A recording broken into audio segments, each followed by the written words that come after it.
I still remember the silence, not the kind that soothes, but the kind that suffocates. It was the silence of my son, staring at me across the room, his face cold, his words sharp. "You're useless, Mom." 3 words. That's all it took. A lifetime of sacrifice, of love, of sleepless nights worrying about his future, all erased in an instant. In the 2 seconds it took for the word blocked to replace his name. 35 years of double shifts, pawned jewelry, and motel room bleach burns collapsed like a bad soufflé. I opened the contact list. His number was already grayed out, unreachable, as though my only child had died and the cell carrier had issued a digital headstone. Air thinned. The loaf pan slipped from my hands, walnuts ricocheting across cracked linoleum, while a sound I didn't recognize tore out of my throat, half sob, half animal. I tried calling anyway. The network replied with cold efficiency, "This subscriber is unavailable." The screen felt colder than the freezer door. I hurled it at the fridge.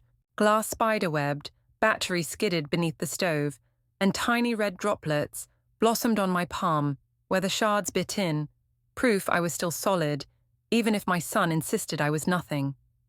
Minutes? Hours? I don't know how long I crouched beside the wreckage, rocking, whispering the same question to the humming refrigerator. Useless? The word echoed back, tasteless as the batter slowly hardening on my knees. Finally, I crawled to the sink, rinsed the blood, and caught my reflection in the window.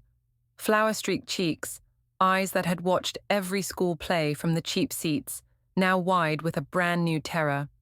Maybe he was right. Then the email notification chimed. "Powerjack Lottery, confirming your numbers." Spam, I thought, except I remembered, 2 weeks earlier, sliding a crumpled 10 across the Quickmart counter and joking to the clerk, "Maybe luck owes me rent." The ticket had been shoved into my recipe tin, forgotten under binder clips and old coupons. I dug it out with trembling fingers, scanned the barcode against the official app, and watched 6 green checkmarks line up like a military salute. Powerball 07, Jackpot, $278 million.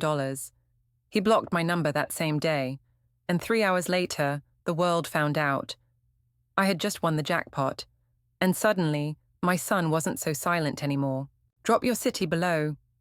We want to see how far this story has reached. Back when Derek still needed nightlights, I believed hard work could grow love the way sun coaxes tomatoes. I punched in at the diner every dawn, smelling of burned hash browns, hurried home at 3 to swap aprons, then jogged to the motel for graveyard housekeeping. 2 shifts, 1 spine. Rent barely met me halfway, but my boy always had sneakers that lit up when he ran. He was 7 when he first tasted power. School was hawking fundraising candy bars, $2 a pop, and he begged me to take the box to work. My wrists already burned from scrubbing grout, but I lugged that crate through every diner booth, smiling until my jaw cramped. The next week, Derek flashed his class trophy for top seller. "Mom, everyone thinks we're rich now." He said it like a prophecy, and I nodded, hiding the overtime circles under my eyes, years blurred into receipts. 14-year-old Derek demanded a gaming laptop for school projects. I took a payday loan with an interest rate that could melt enamel. 21 brought his first totaled Camry, my second emergency withdrawal. Each sacrifice came with a promise draft. "Someday, Mum, I'll pay you back with interest." He spoke it casually, like ordering fries. By 28, he called only for logistics. "Mum, rent's due early." "Mum, the dealership needs a cosigner." The phone never rang for birthdays unless he needed a deposit. I swallowed the sting because motherhood, according to every church bulletin, is holy endurance. Then came last Thanksgiving, the prelude to the block. I spent 2 days simmering sauce, layering pasta, whispering the old family recipe into bubbling ricotta. I walked the casserole 2 miles through sleet because the bus quit early. Derek's condo lobby glittered with chrome and scented candles. My coat dripped dirty snow onto polished marble. He cracked the door 2 inches, Bluetooth wedged against his jaw, suit cuffs poking from a designer sweater. Inside, laughter rose from a group I couldn't see. Derek whispered without meeting my eyes. "You can't pop in unannounced. Clients are here." Lasagna steam fogged my glasses. I wiped them clear and tried a joke about mothers being grandfathered into security protocols. He didn't laugh. "Leave it, Mom. I'll call you." Door clicked, lock engaged. I stood in that lobby, holding an empty pan like a prop from the world's cruelest skit. 3 weeks later, the collision really started.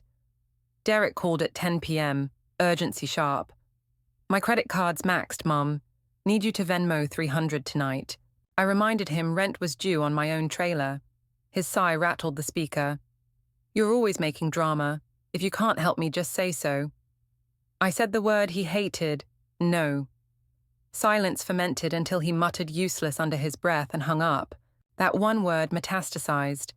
Text threads shrank to single syllables. Calls lasted 90 seconds, all requests. The night before he blocked me, I sent a picture of my new thrift store curtains, bright sunflowers, asking what he thought. Read at 8:14, no reply. The next afternoon, banana bread half mixed, phone buzzed. Derek's name, then the 5-word missile. "You're useless. Don't call again."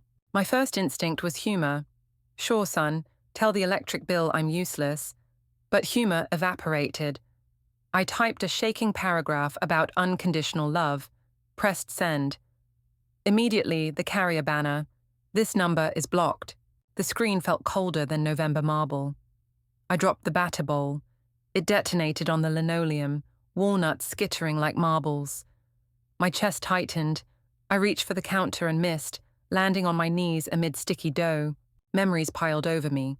His first fever night, me singing off-key lullabies, his senior year eviction scare, I fixed with a triple shift, the look on his 5-year-old face when he declared, "You're the best, Mommy." All that history collapsing under a digital wall. My phone, face down, but alive. Without thinking, I hurled it at the fridge. Screen shattered, the metal back dented. Pieces slid to rest beneath the vegetable drawer. Silence roared loud enough to bend air. I crawled to the shards, pressed the ruined glass against my palm until blood beaded. Pain confirmed I was still here, still solid, not the ghost my son decided to delete. And as crimson drops peppered the linoleum, I felt a new muscle flex.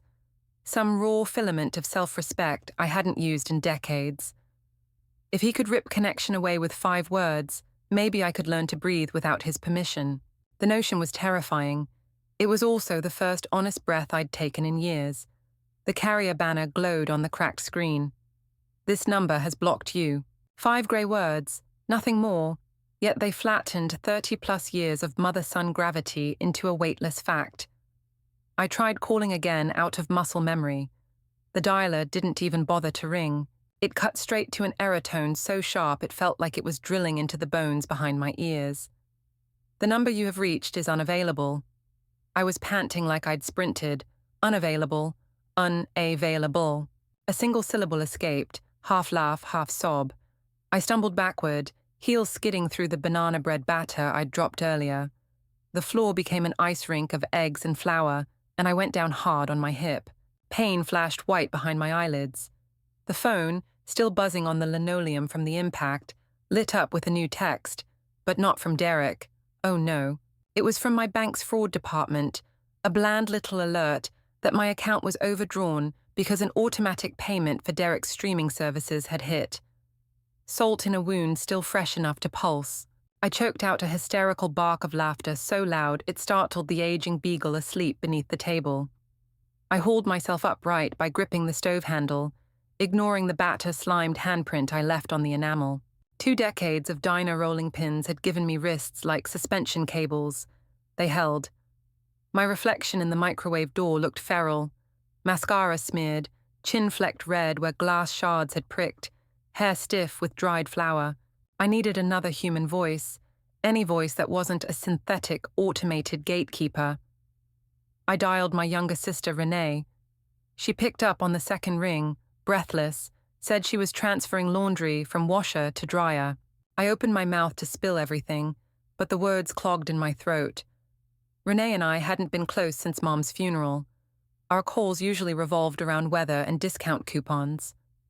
Renee claimed everything okay, Mayor? Derek blocked me, said I'm useless.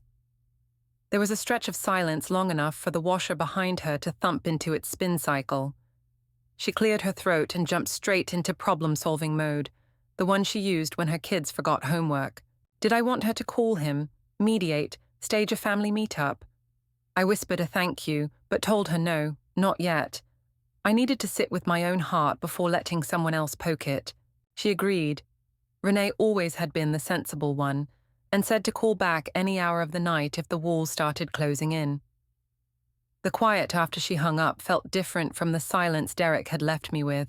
His silence hummed contempt. Hers carried a low-watt warmth, enough to keep a corner of the kitchen from freezing over. I grabbed paper towels, scooped ruined batter into the trash, then stared at my still-bleeding palm. A shard of Gorilla Glass glimmered just below the skin. I took the kitchen tweezers and yanked it free, hissing through my teeth. A bright bead of blood swelled, dripped onto the vinyl. That dot felt like a signature, proof I existed no matter what a cellular firewall said. Still in its cardboard shipping sleeve from the prepaid kiosk, vibrated with a voicemail notification. I hadn't given the new number to anyone but the phone company rep. Heart ricocheting, I pressed play. It was Derek's landlord. He said Derek had missed rent again, and would I be guaranteeing payment like last time, because Derek claimed I would. The voice was courteous but urgent. If rent wasn't wired by Friday, eviction paperwork would start. I almost dropped the new phone too. So the boy hadn't cut the umbilical cord entirely. He'd merely rerouted it to voicemail so he could siphon cash without listening to my voice. Anger boiled up, hot enough that the cut in my palm forgot to throb.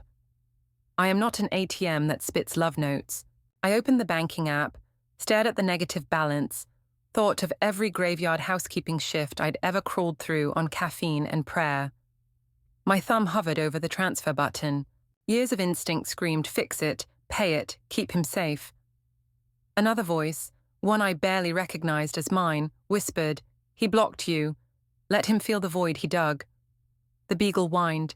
I sank cross-legged to the floor beside her, buried my face in coarse fur, and let the decision write itself on the kitchen ceiling. I would not pay this time. He could face the echo of the silence he'd forced on me. Near midnight, I typed a final text to Derek, using a free web-to-SMS service so it would bypass the block. No greetings, no guilt, just a single sentence. Your landlord called. The bill is yours now. I hit send, powered down the phone, and slid it into the bread tin where the forgotten lottery ticket still slept. I didn't know yet that the ticket would crack my life open, like a safe, within 3 hours. All I knew was that for the first time since Derek's birth, I'd chosen my own pulse over his demands. The kitchen smelled of scorched bananas and disinfectant wipes. My cut slowed to an ooze, then sealed. I rinsed the last batter smear from the tiles, straightened my spine, and listened to the new silence that filled the trailer, one that sounded less like abandonment and more like potential. The recipe tin lived on the fridge, camouflage of rust and magnet clutter. I climbed a chair, pried the lid, and fished among curling coupons until my fingers found stiff cardstock.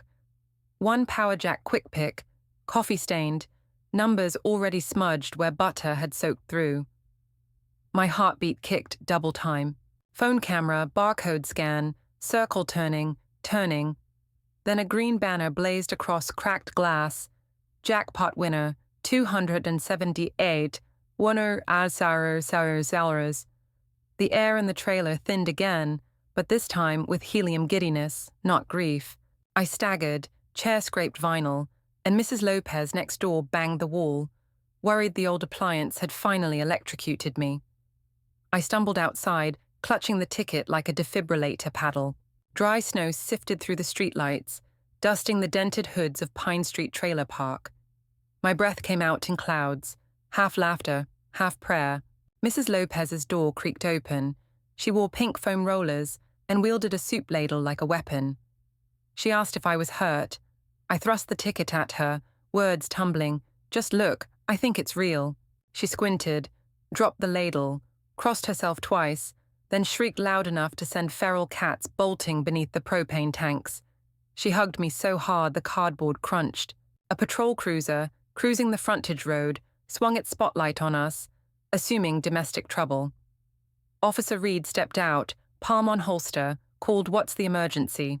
Mrs. Lopez shouted, "A miracle, senor. A miracle," waving the ticket like a surrender flag. Reed took it, radioed dispatch, needed verification, because a lot of scams circled trailer parks. Back inside my kitchen, Reed phoned lottery headquarters on speaker. A woman in an office voice asked to read the serial digits twice. Keyboard clicks. Then she inhaled sharply and told the officer to advise Miss Mary Patterson not to lose sight of that paper, because the state security team would arrive by morning, 6 a.m. latest. Officer Reed's eyebrows touched his hairline. He told me Lyons couldn't drag this ticket out of his sight until he handed it to the lottery escort. We set it in my bread tin, locked the lid, taped it closed, and he wrote the case number across the tape. Reed's partner took photos, flash bouncing off the greasy backsplash. Renee rang the crackling landline before I could call her. She blurted that breaking news crawlers already had my name. A reporter from Channel 12 called the church directory for family numbers. She demanded what in God's name was happening. I whispered, "It's real, every penny." And she cursed. First time I'd heard her do that since junior high. Befuddled laughter spilled between us, then practical mode kicked in. Renee said tiny letters of congratulations would cover my mailbox by dawn, so double-lock the door, and do not, under any terms, sign anything tonight. I promised. Her voice softened. "Sis, you were never useless, you know that, right?"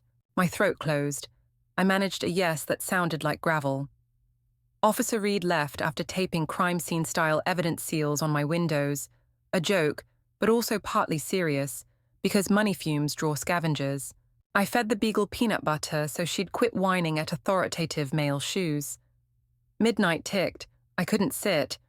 I mopped banana bread sludge, swept glass, and scrubbed until the trailer smelled like citrus solvent instead of heartbreak. At 1:14 a.m., the temporary phone the lottery courier had arranged buzzed. An unfamiliar receptionist tone. "This is Alex with Power Jack Security, confirming we'll arrive by 6 sharp. Please have 2 forms of ID." I said I had a battered license and an expired dime store passport that never left the state. Alex chuckled, said that would do.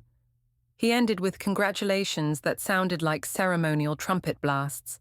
I opened a can of evaporated milk, closest thing to champagne in my pantry, poured it over instant coffee crystals, gulped chalky sweetness. My nerves still pinged electric. Beneath the anticipation, sorrow hummed like a space heater. Every new thought circled back to Derek. How fast would news travel to whatever slick loft he leased with my old credit? Would he text from another burner? Maybe "Mom, I'm proud of us," plural. At 2:03 a.m., his landlord texted again from a different number, urgent about eviction paperwork. I typed a brief reply. "Derek no longer uses my line of credit. Please contact him directly." I pressed send and forced myself not to reread it. Sleep never came. I sat at the kitchen table watching the red numbers on the microwave march toward dawn. Ticket tin scented before me like a shrine, beagle snoring underfoot. Around 4:30, headlights crawled the park, news vans scouting angles. I closed the curtains. 5:45, a sleek black SUV rolled in, state-seal decals on doors. 2 security agents in windbreakers stepped out, offered warm handshakes, eyes scanning perimeters.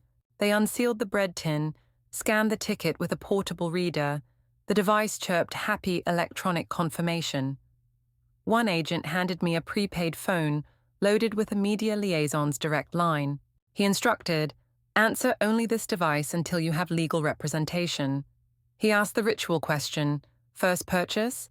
I heard myself answer, "Fresh walnuts," because they bounce when they hit the sink, and their confused smiles told me the joke was mine alone.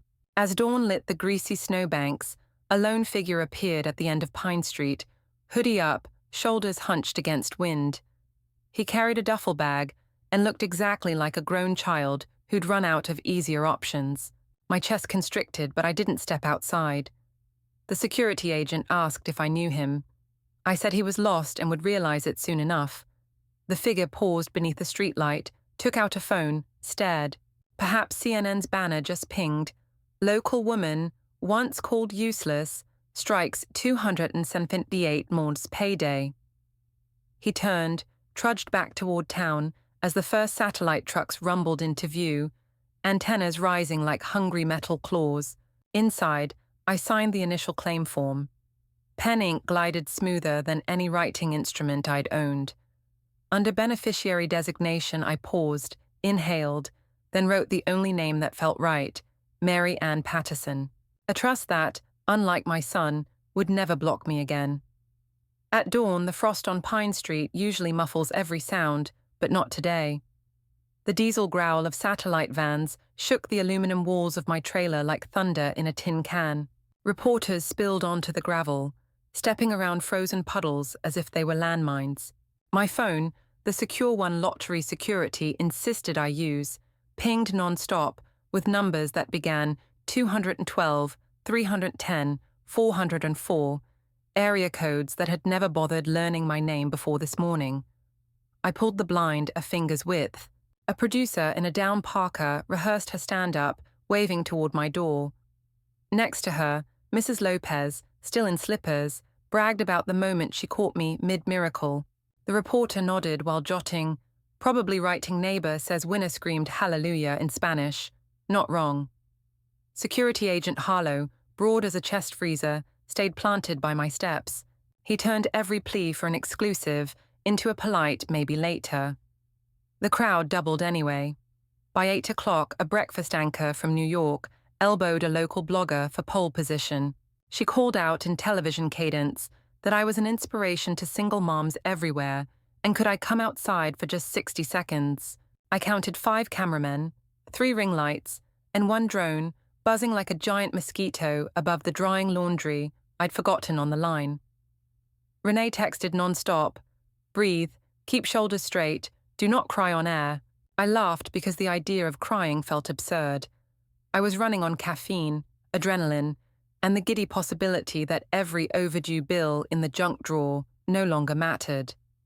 Lottery PR scheduled a driveway statement, 5 minutes max. Agent Harlow ushered me out at precisely 9:15. Microphones sprouted like spring weeds.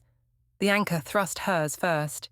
She asked how it felt to jump from paycheck to power player overnight. My voice carried louder than I imagined. I said the money was surreal, but the real jackpot was remembering my name mattered before the check cleared. The crowd murmured approval. Then someone shouted, "Where's your family? Anyone here to celebrate with you?" My heartbeat stalled. A second of raw quiet floated. I answered that family sometimes needs extra time to adjust. A true statement that revealed nothing. A man in a sharp navy suit parted reporters like Moses splitting traffic cones. He flashed a laminated badge that read, "American Philanthropic Alliance," and declared he was here to help me handle sudden wealth fatigue. Said his firm specialized in turning new millionaires into lifetime givers. He thrust a leather folder at me, pages already flagged for signature. Agent Harlow stepped forward, but the cameras loved the tension. Suit man planted feet and lectured about capital gains exposure and reputational risk. He tried to place a reassuring hand on my elbow. I slid sideways, letting the gesture float in midair. Reporters sensed blood and aimed mics closer. I spoke slowly, clear enough for every boom mic.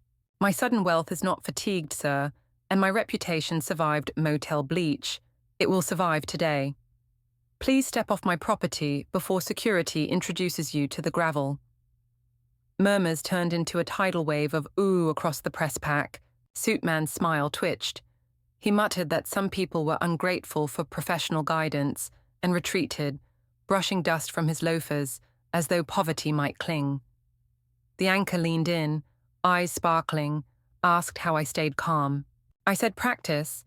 Years ago, I learned to juggle diner plates loaded with hot gravy. Paparazzi are lighter, they only spill questions. Back inside, Agent Harlow exhaled. He warned scammers escalate quickly once polite angles fail, so expect forged letters, surprise cousins, maybe a fake pastor or two. I nodded, already hearing the whir of next schemes forming beyond the thin walls. Phone buzzed. Unknown number. Voicemail transcribed mid-ring. "Ma'am, This is Daryl from Sunrise Financial. We received a request from your son regarding a joint account and just need verbal approval. I hit delete so fast the screen blurred. The first attempt from Derek, still too cowardly to call direct. By noon, the vendor from the old diner texted congratulations sandwiched between 2 job openings ads, as if I might want extra shifts for nostalgia. My former motel manager left a voicemail, heavy with faux affection, reminding me of the family atmosphere at Evergreen Suites and how a donation could repaint the laundry room. I deleted that too. Renee arrived mid-afternoon, armed with a thrift store blazer, one size too bold, and a printed checklist titled Mary's Media Rules. She rehearsed lines at my fold-out table while I nursed herbal tea. Never apologize for success. Never promise $1 on camera. Always pivot from money to meaning. She demonstrated a pivot, waving a wooden spoon like a mic stand. I snorted laughter that loosened muscles I hadn't noticed were clenched. At 3, a silver sedan sliding past the barricade raised Agent Harlow's eyebrow. Out stepped Pastor Glenn from Redeemer Chapel, my mother's old church. He approached alone, palms open, voice soft enough to slide under security radar. Said the congregation heard the good news and hoped I'd let them pray a blessing. Cameras swarmed again, sensing either redemption or exploitation, maybe both. Pastor Glenn spoke gently, reminding me how Mom used to bake pumpkin bread for Sunday socials. That memory cracked something tender. I agreed to a short prayer, but privately in the kitchen, no cameras. The reporters groaned. Harlow herded Pastor and me inside. In the cramped linoleum glow, he bowed his head and thanked heaven for doors opening after years of hard obedience. Tears threatened, but I bit lips until they retreated. He squeezed my hand once and left with no envelope, no ask. Grace can smell like pumpkin if you let it. Evening newscasts looped my morning quip about diner plates. Social media crowned me, queen of comebacks. Notifications snowed non-stop. Amid memes of me wielding bread pans like gold bars, another voicemail slid in, this time Derek's shaky voice. Mum, it's me, please answer, I messed up big, but I'm trying to fix things, call me back. I love you. 7 seconds long. No apology, no acknowledgement of the landlord stunt. I saved it, not to respond, but to remind myself softness can wait until accountability shows up dressed in verbs, not nouns. Midnight found the street quiet, reporters gone to edit footage, leaving behind trampled snow and empty coffee cups. Security lights carved yellow arcs across empty gravel. I stood on the steps breathing night air, Beagle at my feet, Renee inside filing tomorrow's press schedule. In the hush, I listened for regret blowing on the wind, maybe a son's footsteps crunching closer, nothing but the sigh of highway trucks far off. I closed the door, locked it twice, and whispered to the Beagle that tomorrow would be louder. Scam artists would sharpen their teeth, Derek would dial again, and I would keep learning how a woman raised on invisibility walks beneath stadium lights without squinting. The jackpot wasn't the climax, I realized. The climax was discovering my own perimeter and defending it, dollar by glorious dollar. Day 2 of sudden wealth began with sleet ticking my windows and the secure phone vibrating like a trapped hornet. Overnight voicemail tally, 11. 9 were strangers spinning sob stories. 2 were Derek. I saved his for later, poured coffee thick enough to chew, and met Renee at the fold-out table where she'd built a war room from sticky notes and color-coded highlighters. Renee read headlines aloud, as if reviewing weather alerts. Trailer Park Powerball Mom Wows Nation. Banker on CNN calls me a case study in grace. Under that chorus played Derek's newer, rawer soundtrack. First message, 1:07 a.m. Mom, pick up, I'm outside. Second, 6:12 a.m. Call me before you ruin everything. The switch from begging to blame took barely 5 hours. At 8 sharp, attorney Leah Ward arrived, sent by the Lottery Association to bulletproof my decisions. Leah was early 30s, crisp cobalt blazer, handshake like a notary stamp. She spread non-disclosure forms across the table, pages heavy with don'ts and must-nots.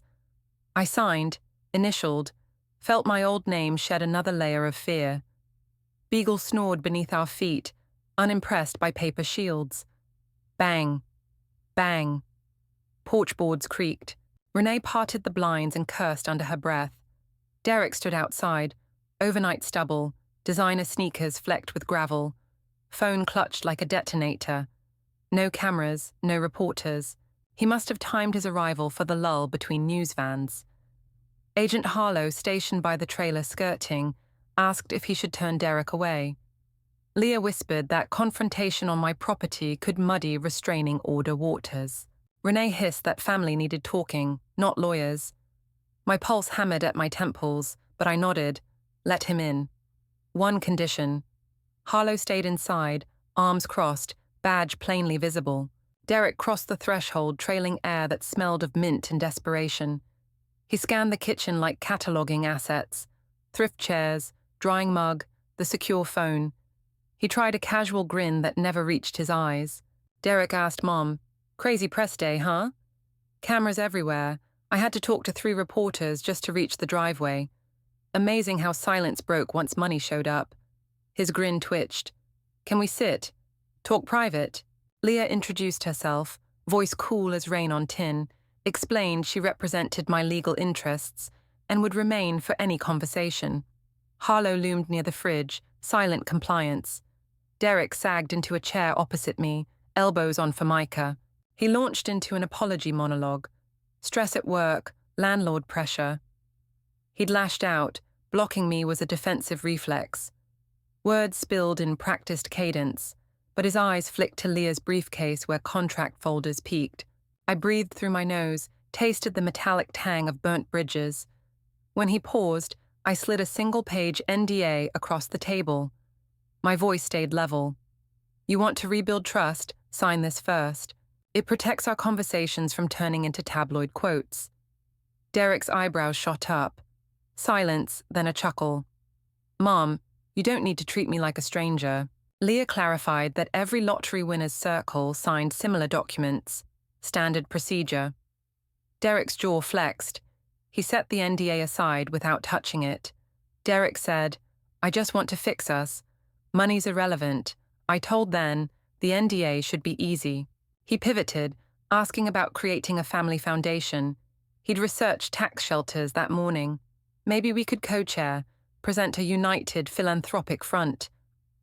I folded my hands, studied the red crescent of a healing glass cut on my palm. "I think interesting research considering you never studied my foreclosure notices." Derek's patience snapped like brittle toffee. He slammed both palms on the tabletop. Coffee sloshed from Renee's mug. "You think you earned this without me? Who pushed you to buy that ticket? I called that night, remember? Asking for help. If I hadn't, you wouldn't have been in Quickmart at all. I'm part of the story. You owe me." Harlow stepped closer. Leah's pen froze mid-note. I felt my spine lock into steel. "I owe you the truth. The ticket was bought weeks before your call. The only thing I owe now is protection, from greed wearing my son's face." Derek's nostrils flared. His gaze darted to the briefcase again. He snatched the unsigned NDA, ripped it clean down the middle. Paper halves fluttered like wounded birds. Renee gasped. Harlow's hand hovered near his belt radio. "Keep your lawyer. Keep your bodyguard." "But the public loves a reconciliation story. I'll go live in 15 minutes. Tell them my mom's being manipulated. Sponsors will drool, Mom. You'll lose sympathy, lose everything." Claimed Derek. Leah spoke for the first time since introductions, voice edged with courtroom chill. "Mr. Patterson, defamation statutes cover social media live streams. False claims could cost you damages far beyond any inheritance you imagine." Derek sneered. "You going to sue your own flesh, Mom?" I stood, chair legs scraped. My voice surprised me, loud, ringing, each word a knuckle blow. "You already sued my heart the day you stamped it worthless. Now, hear the verdict. Connection denied until you learn the language of respect." Harlow signaled. 2 more agents stepped in from the hallway, hands non-violent but firm. They guided Derek toward the door. He struggled, spewing half-formed threats about exposure, heart attack guilt, legal guardianship. Outside, the sleet had turned to icy rain. His designer sneakers skidded on the steps. Before Harlow shut the door, Derek twisted around, cold drizzle slicking his hair. He shouted over the agent's shoulders, "Remember who else lived in this trailer, Mary? All your little secrets can still leak." The screen slammed. His words echoed inside paneled walls. Leah gathered shredded NDA fragments, slid them into an evidence bag. Renee lunged for me, but I asked for a minute alone. I walked to the sink, turned on the tap full force, and let icy water numb my cut hand. In that roar of faucet, I replayed every sentence. The threat about secrets stung, but felt vague, like a fishing hook cast blind. My life contained no skeletons, unless sacrifice counted as scandal. But Derek's glare hinted he'd weaponize anything if it meant cash. Leah re-entered quietly. Reported agents escorted Derek off property. Before leaving, he'd hurled a rock at the lottery security SUV, cracking the windshield. Police filed misdemeanor vandalism, no arrest yet. My stomach dipped. Leah assured me protective measures were escalating. Renee returned with hot cocoa. The secure phone chimed again, unknown number. I ignored it, turned focus to Leah's calm instructions. Tomorrow, we relocate to a short-term safe house provided by the lottery until the check clears. New P.O. box, credit freezes. She slid a burner flip phone my way. Its plastic felt light, disposable, exactly how my son had treated our bond. Night fell. Rain froze into diamond beads on the window screen. Somewhere across town, Derek nursed fresh bruises to his ego, maybe planning livestream drama. I pulled a wall throw around my shoulders, felt warmth spread even without his approval. The Jackpot's aftershocks kept rolling, but beneath the tremors a foundation was setting, one built from signed documents, security protocols, and a spine that refused to bend again. Tomorrow, lawyers would finalize the trust. Tomorrow, I'd decide which communities to lift. And tomorrow, if Derek tried stone number 2, the law, not love, would answer the door. Morning of the arraignment, the sky lay low and pewter, like a ceiling about to fall on the whole county. I rode in the back of Leah's hybrid, Renee beside me clutching an insulated mug as if caffeine could ward off prophecy. City Hall's granite steps swarmed with press. Metal barricades trembled under the weight of lenses, hunting their headline villain or their miracle mom, whichever bled better. Inside, security funneled us toward the 6th-floor courtroom. Fluorescents flickered acid white, every seat brimmed with gawkers. The state had rolled 2 charges into one hearing. Derek's vandalism, plus the bigger betrayal they'd pinned down at midnight, selling my social security number to a crypto scam ring. The indictment sheet read like a stranger's biography. Wire fraud, identity theft, malicious dissemination. But the birth date beside the name belonged to the boy I once rocked through croup. Bailiffs flanked double doors. When they opened, Derek shuffled in, wrists chained to a belly chain, county-issue blazer hanging like borrowed shame. His eyes scanned the benches, landed on me, then darted away as if burned. For the first time since he was 5, he looked smaller than the room. Judge Morales entered, black robe absorbing every glint of hope. Everyone rose, hearts rising too, then dropped back onto polished benches. The clerk rattled docket numbers. My palm sweated cold, yet my pulse, oddly, stayed steady. A metronome forged over decades of diner rushes and hospital waiting rooms. Morales invited counsel forward. Derek's attorney, slick hair still wet from rain, muttered that his client intended to plead not guilty. The judge warned of substantial evidence, including recorded phone calls, and asked if Derek understood potential sentences.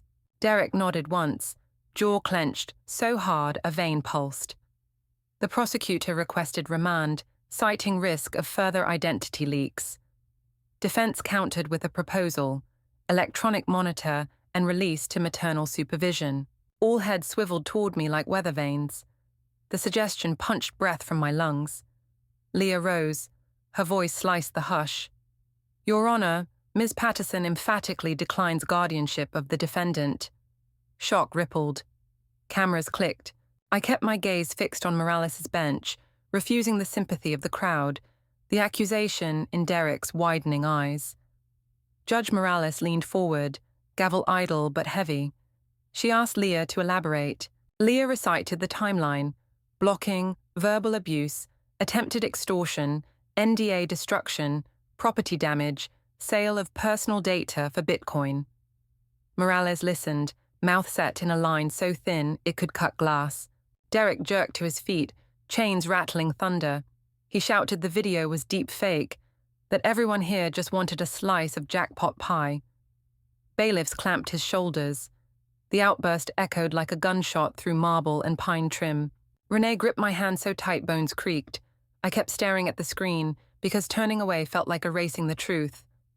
Judge Morales slammed the gavel. One strike, cavernous. She revoked bail, ordered immediate transfer to county remand. Preliminary trial date set 30 days forward. Defense sputtered, request denied. 2 deputies unclipped the belly chain and recuffed Derek's wrists behind his back. He twisted, eyes desperate, seeking me. His voice cracked on the single word, Mom. I inhaled through my nose, let the syllable pass without landing. Not out of cruelty, but final clarity. Some roots rot past salvage. Cameras fired like artillery. Reporters shouted, Mary, will you forgive him after sentencing? Mary, did you foresee this downfall? Their syllables bounced off marble. Leah shielded me with her frame. Renee whispered, breathe, just breathe. Hallway noise swelled. Boots, static radios, metal clinks. Deputies steered Derek toward the freight elevator, reserved for custody transfers. Flashbulbs chased us. Just before the doors slid shut, Derek flung one last sentence into the corridor, voice ragged enough to bleed. He said the jackpot ruined everything, said if I had just helped with rent, none of this would have happened. Doors sealed on his echo. We reached the curb where lottery security idled. Renee opened the rear door. I paused, rain prickling my scalp, news lights glinting off wet asphalt. Microphones thrust. Someone yelled if I felt victorious. Another asked what message I had for parents in similar pain.